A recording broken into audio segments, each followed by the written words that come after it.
ହାତ କେମିତି ହାତ ପୁରା। ହ୍ୟାଲୋ ଗାଇସ୍, ଜୟ ଜଗନ୍ନାଥ। ୱେଲକମ୍ କରୁଛି ଆଉ ଗୋଟେ ମୋର ନୂଆ ବ୍ଲଗ୍ରେ। ଆଉ ମୁଁ ଆଜି ବ୍ଲଗ୍ଟି ଷ୍ଟାର୍ଟ କରିଛି ଜଙ୍ଗଲ ମଝିରୁ ହେଲା। ଆଉ ଆମେ ଛେଳି ଆଣିଛୁ, ସେଇପଟେ ଛେଳି ଆଣିଛୁ ହେଲା, ସେଇପଟେ ଚରଉଛୁ। ଦେଖାଯାଉନି, ନଟା ଦେଖାଯାଉଛି ହେଲା। ଆଉ ବର୍ଷା ପାଗରେ ନା ଜଙ୍ଗଲ ଭିତରୁ ଆଣି ଆସିଛୁ ନା, କାହିଁକିନା ପଡ଼ିଆ ଗୁଡ଼ା ସବୁ ବର୍ଷା ପରେ ସିଜିନ୍ ପହଞ୍ଚିଗଲା, ଚାଷବାସ କରୁଛନ୍ତି ନା, ସେଇଥିପାଇଁ ଜଙ୍ଗଲ ମଝିକୁ ଆଣି ଆସିଛୁ। ଆଉ ମଶା ବି ବହୁତ ଜୋର କାମୁଛନ୍ତି ହେଲା, ପୁରା ମାନେ ଦେଖ ପାଗଟା ବି ପୁରା ଅନ୍ଧାର କରିଛି ନା, ସେଥିପାଇଁ ମଶା ବି ଜୋର କାମୁଛନ୍ତି। ହେଲେ ବି ତଥାପି ଜଙ୍ଗଲରେ ଚରଉଛୁ ଛେଳି ହେଲା।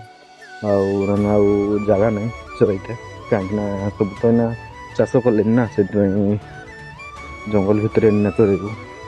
ଆଉ ଦେଖ ପୁରା ଜଙ୍ଗଲଟା ବି କେତେ ବର୍ଷା ଦେଇଛି ନା, ଆମର କେତେ ବଢ଼ିଆ ପୁରା ଗ୍ରୀନ୍ କଲର୍ ଦେଖାଯାଉଛି, ପୁରା ଦେଖିପାରୁଥିବେ ଗ୍ରୀନ୍ ଦେଖାଯାଉଛି। ଆଉ ଭିଡ଼ିଓ ବନଉଛି ମୁଁ ହେଲା। ଆଉ ଦେଖ ମୁଁ କେମିତି ଦେଖାଯାଉଛି। ଆଉ ମଶା ବି ପୁରା ହାତ ଗୋଡ଼ କାମୁଡ଼ିକି ଫୁଲେଇ ଦେଲେଣି। ଦେଖ ହାତ କେମିତି ହାତ ଦେଖ କେମିତି, ଏ ଦେଖ ପୁରା କାମୁଡ଼ିକି ପୁରା ଫୁଲେଇ ଦେଲେନି ମଶା। ଏତେ ମଶା ଜଙ୍ଗଲରେ ବି, ଏତେ ନୋଟା ବି ଦେଖୁଥିବ ଜଙ୍ଗଲରେ, ଏତେ ନୋଟା। ଆଉ ବହୁତ ମଶା ବି ଅଛନ୍ତି।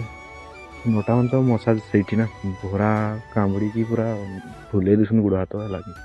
ତଥାପି ଛେଳିମାନଙ୍କୁ ଆମେ ଭୋକିଲା ରଖିତେନି, ଆମେ ମଶା କାମୁଡ଼ା ଖାଉ ପଛେ ଛେଳି ଗୁଡ଼ା ପୁରା ପେଟ ଫୁଲକି ଢିଲ୍ କରି ଖାଆନ୍ତୁ ହେଲା।